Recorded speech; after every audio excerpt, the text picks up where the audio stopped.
comenzar desde el principio. Y cuando uno va a hablar o va a estudiar acerca del santuario, está pensando en algo que mueve nuestra adoración a Dios. Está pensando en un lugar donde uno va a adorar a Dios directamente, donde hay una relación entre uno y Dios. Está pensando en un lugar santo, está pensando en un lugar especial. Y cuando uno habla de santuario y de ese lugar especial donde existe una comunicación, una relación entre uno y Dios, pues lógicamente debemos pensar en qué lugar es que uno adora a Dios, en qué lugar el ser humano ha adorado a Dios, ha tenido relación estrecha con Dios en los tiempos pasados, y desde que el mismo hombre existe en este mundo, cómo ha sido su relación con Dios y su adoración con Dios. Mirando de esta manera, también entonces debemos proyectarnos al futuro, dónde o cómo es que uno va a adorar a Dios. Y al hablar de santuario, también, lógicamente, pensando en la adoración, uno piensa también en el templo. El templo, el lugar donde se reúne la iglesia de Dios, donde se reúnen los creyentes para adorar a Dios. En este mundo, la historia de la relación entre el hombre y con Dios, entre el hombre y Dios, es una historia bastante amplia, bastante extensa, y en la Biblia se habla de ella. Cuando uno va a hablar de santuario, debe pensar en más de una cosa. Casi siempre cuando se dice santuario, se piensa en el tabernáculo de los israelitas en el desierto, cuando Dios mandó que se hiciera, o en el templo que los israelitas tuvieron después de ese tabernáculo. Pero si nosotros queremos ir al inicio de esta relación del hombre con Dios, al hablar del santuario, tenemos que ir al mismo Edén, cuando Dios creó al hombre. Dice la Biblia que Dios creó al hombre de acuerdo a la imagen y semejanza de Dios, por un designio de Dios. Dios dijo: hagamos al hombre a nuestra imagen, conforme a nuestra semejanza, y señoré. El hombre llegó a ser el representante de Dios en este mundo. En este mundo, por lo tanto, el hombre fue el gobernante que Dios estableció y puso.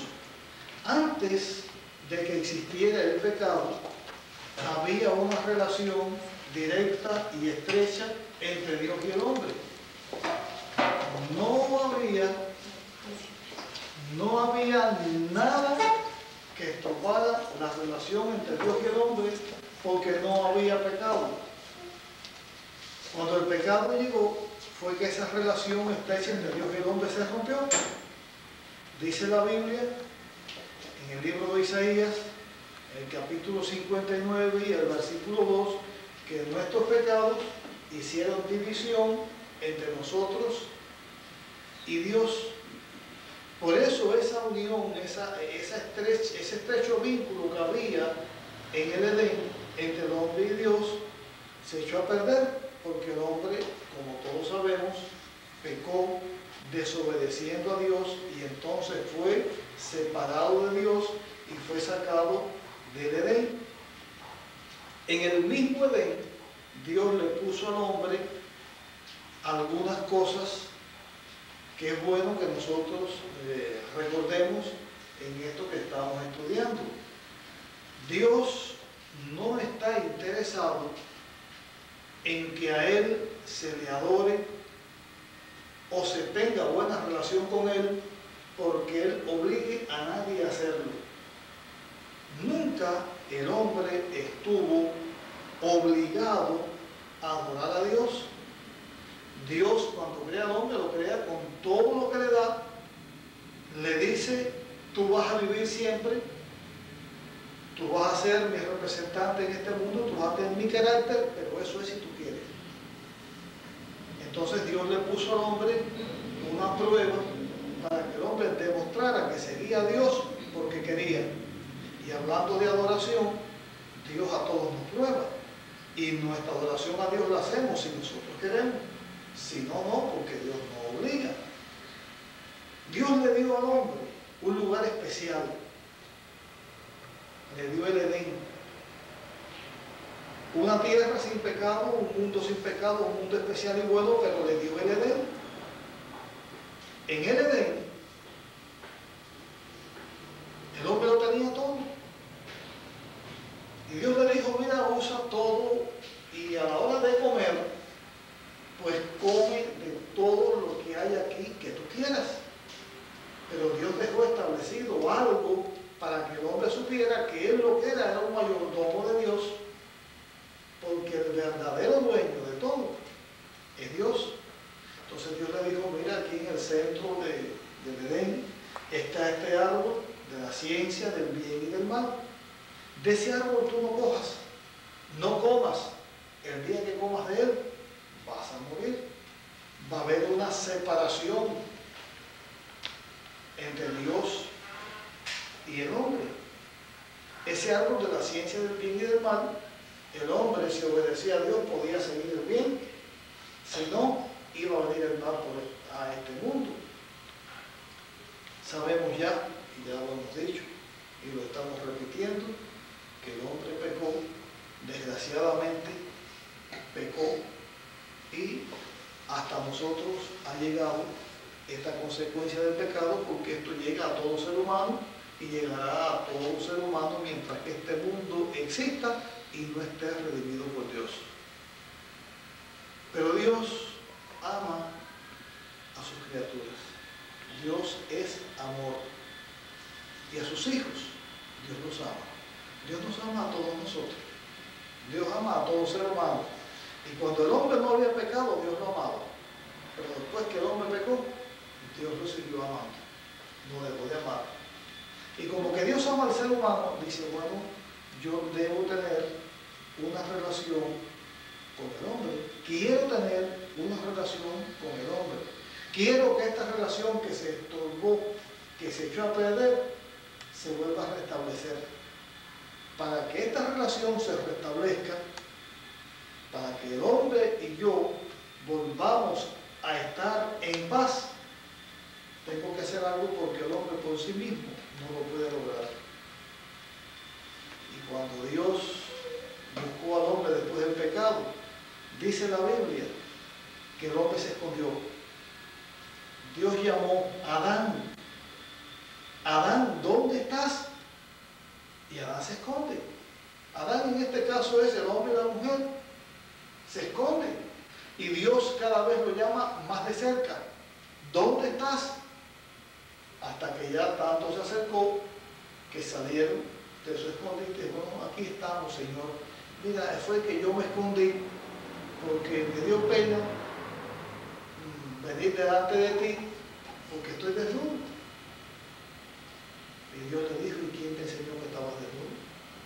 Si antes tú andabas así y si no tenías problemas, perdiste tu vestidura.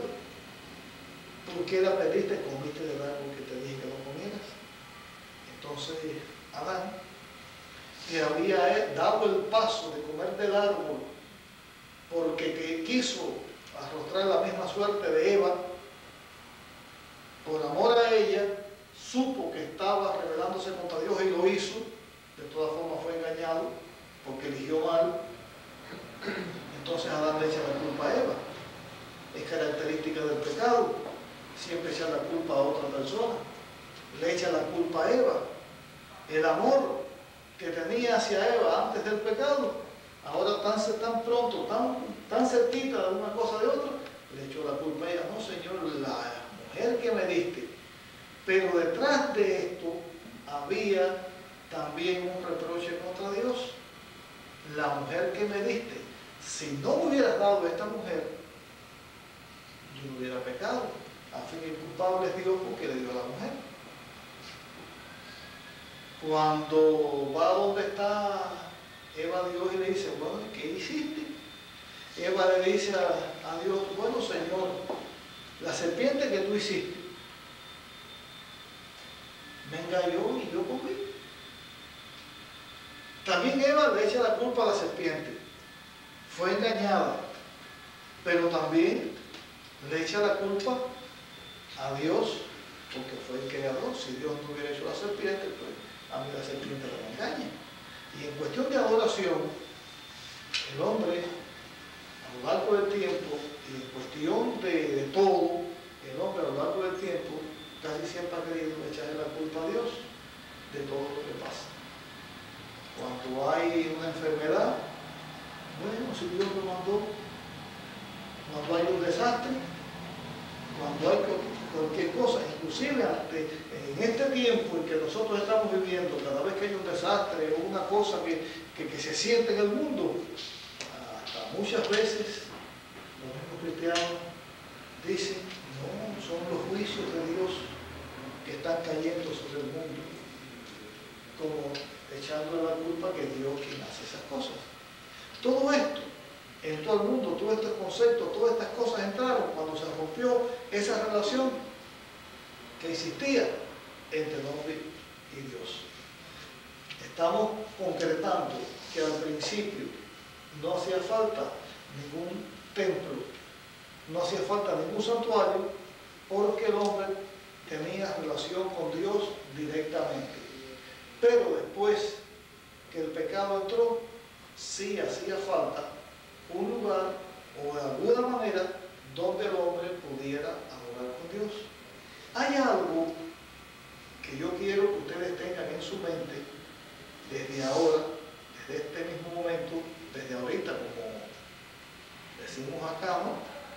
Que quede bien establecido antes de seguir con la historia del Edén, porque considero que esto es importante al momento de hablar de adoración. Vamos a buscar un texto que está en Primera de Corintios,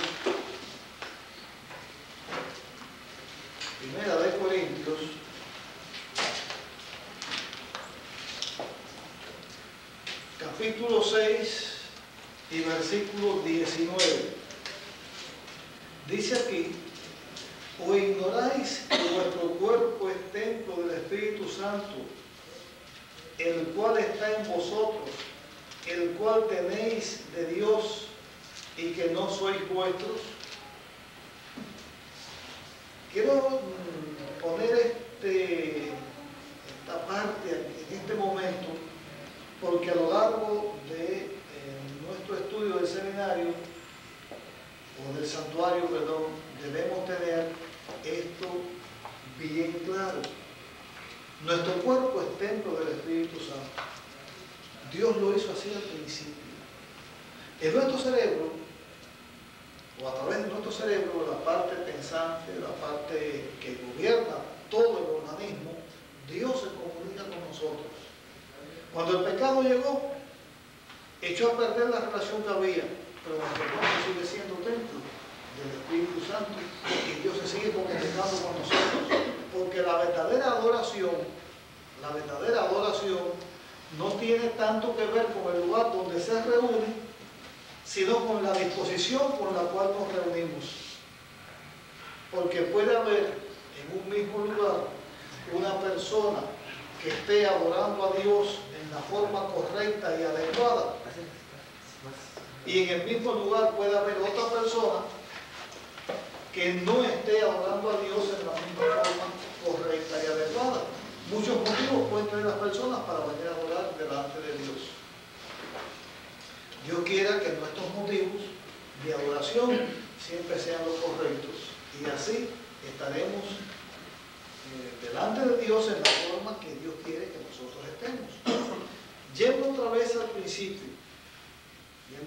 principio, cuando el hombre pecó, el hombre trató de buscar la solución a su problema por él mismo.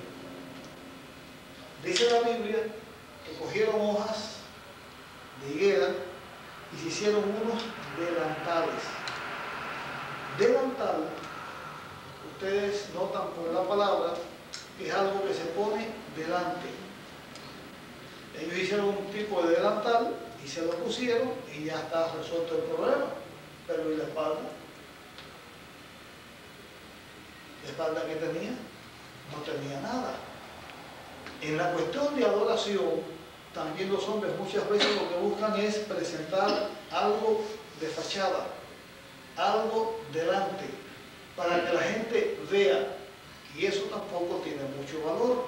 Cuando queremos hablar de adoración correcta, debe ser algo que nos cubra completamente, no algo que sea solamente una fachada o una apariencia. Pero esto enseña otra cuestión también. El hombre lo que trató fue de buscar solución a su problema por él mismo. Aunque lo que buscara solamente se viera como una apariencia o una fachada. Pero cuando Dios se encuentra con el hombre, le dice, mira, así no. Tu problema tú no lo puedes resolver. Soy yo el que lo voy a resolver por ti.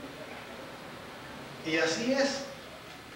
El ser humano, nosotros los seres humanos que vivimos en pecado, no podemos resolver el problema del pecado.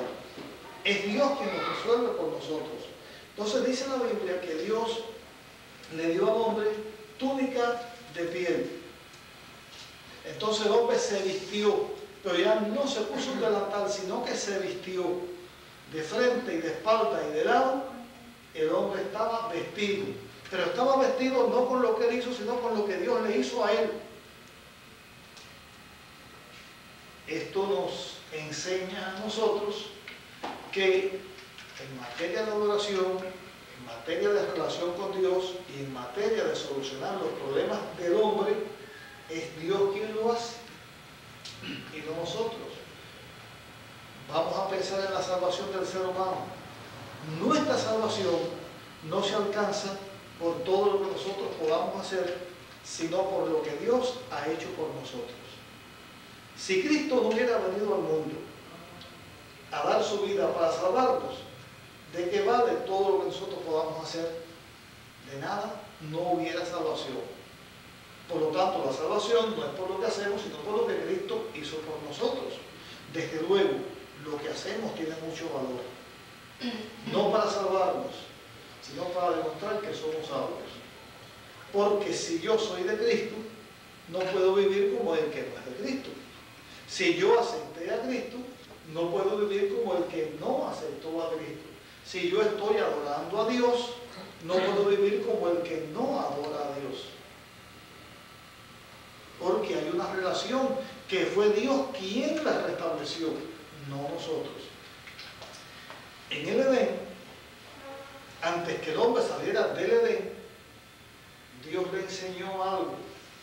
Dios le enseñó al hombre que tenía esperanza.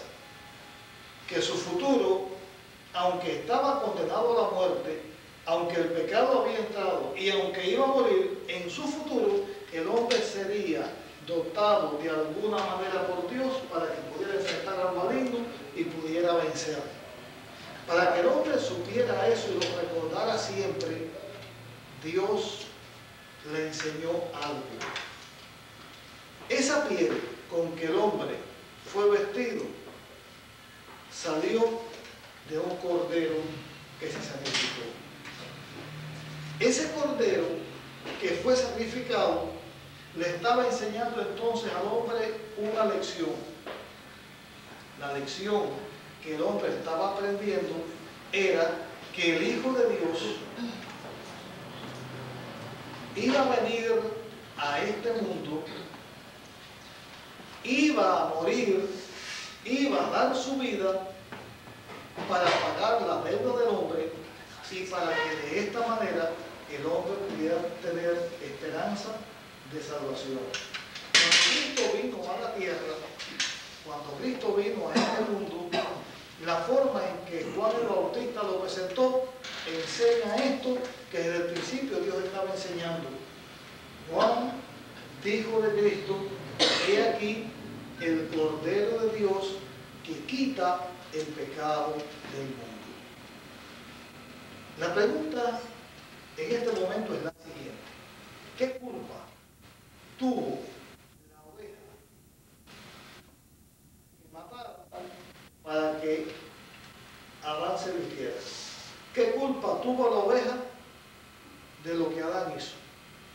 ¿Tuvo alguna culpa?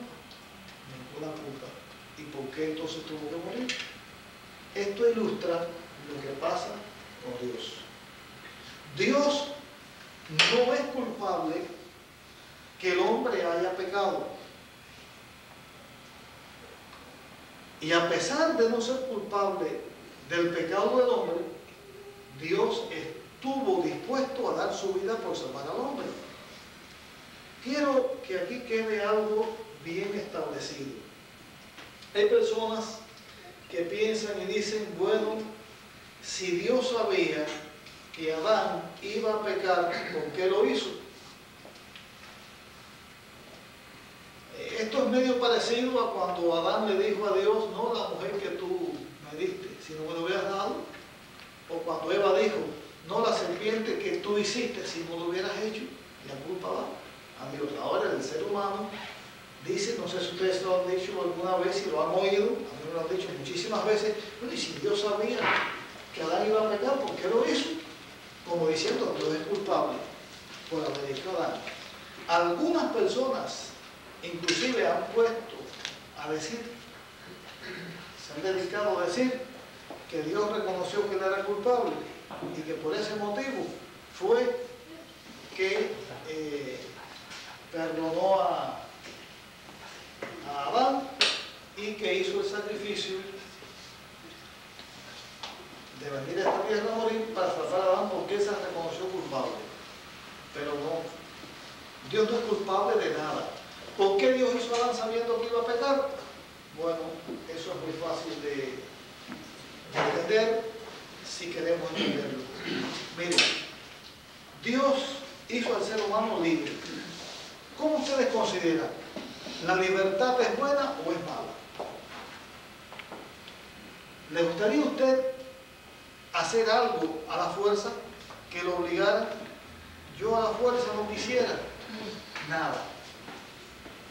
Es más, cuando nosotros sabemos que algo tenemos que hacerlo por imposición, ya eso nos cae mal, aunque sea algo que nos guste hacer.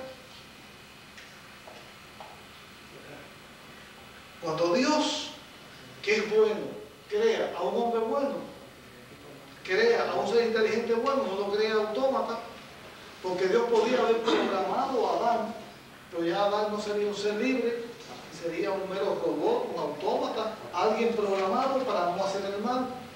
Además, Dios no tiene intención que su universo esté poblado por seres inteligentes que sean autómatas, o que le sigan por la fuerza, o porque no tienen otra alternativa. Dios se complace en que los que le siguen a Él, le sigan por propia voluntad, por deseo propio, porque se sienten felices de seguirle.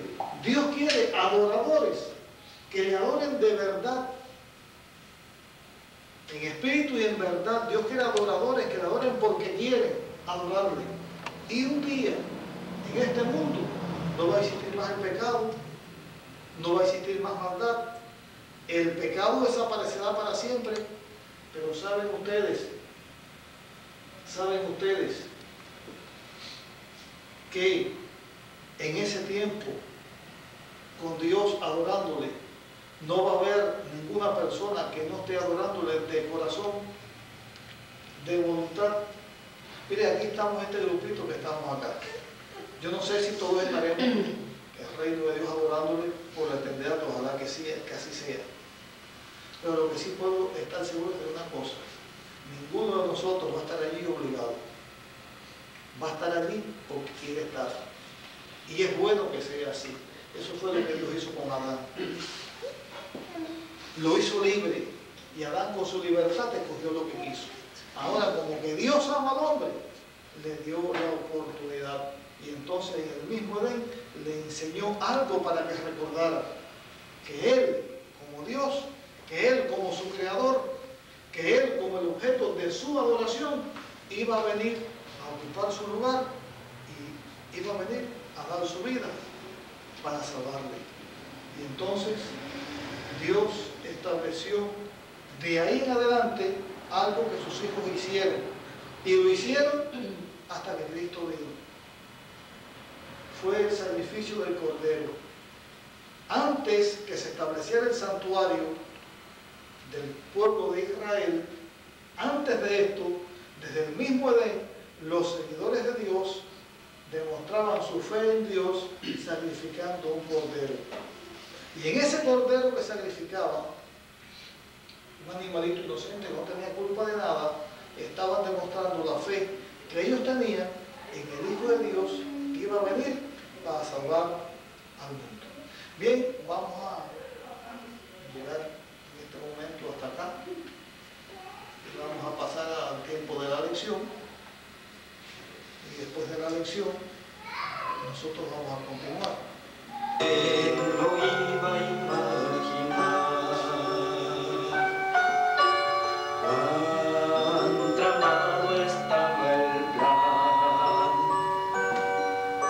pues al firmar el rey, y este sin saber, ponía en peligro a Daniel.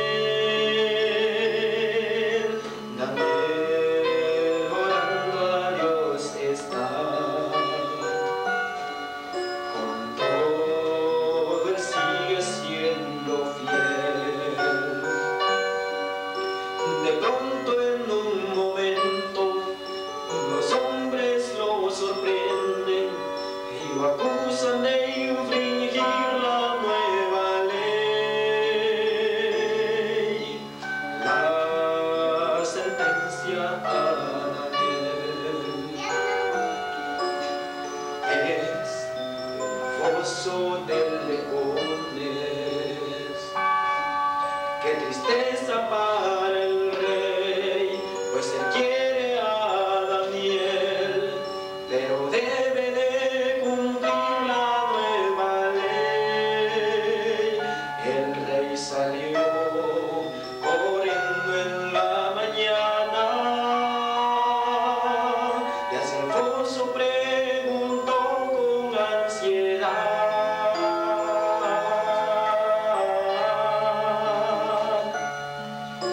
¿Estás allí, Daniel?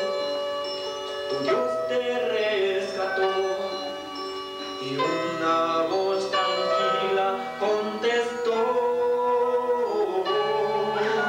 las fieras mansas son, ningún daño me han causado, pues mi Dios conmigo está. La sentencia a Daniel es un foso de leones. Qué tristeza para el rey, pues él quiere a Daniel, pero debe de cumplir la nueva ley. El rey salió corriendo en la mañana y hacia el foso preguntó con ansiedad: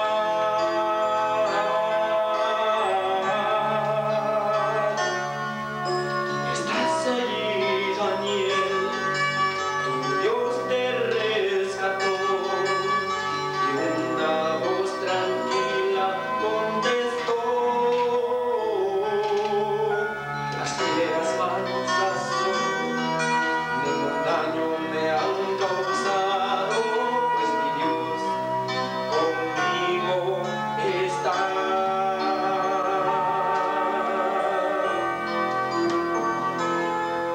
¿Estás allí, Daniel? Tu Dios te rescató. Y